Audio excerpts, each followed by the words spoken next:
At that time, though, you mentioned there was a book in the culture called The Late Great Planet Yes. Earth. Yes. Tell me about that book.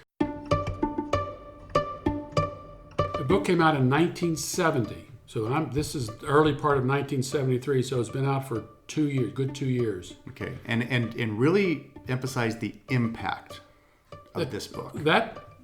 Just think of the Left Behind series. There are like 12 volumes or more that Right. sold about 80 million copies of the whole set. Right. Okay. This is one book that sold in the neighborhood of 30 million copies Wow. throughout the 1970s. So 30 million copies. It was the talk of the town, if you will.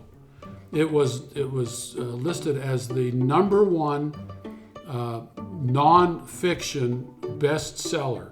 Right. It even sold more copies than The Joy of Sex. Wow. So that'll tell you the preoccupation. So this is like you said, The Joy of Sex was obviously a massive book Yeah. in the 70s. 30 million copies of this book is in the culture, and it's affecting the culture. Oh yes. Tell me about this book and who wrote it. Hal Lindsey wrote it.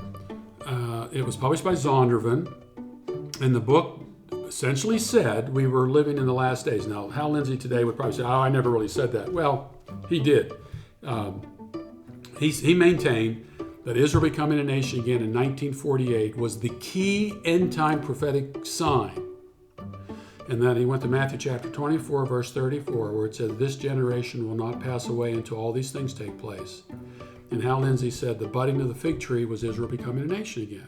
I can still remember the page number. I believe it's page 54 in the hardback version of it, where Lindsey goes to Matthew 24 and he says a generation is 40 years. And you can do the math. 1948 plus 40, 1988. Right. And so people were looking to 1988 as the rapture would take place, before that period of time.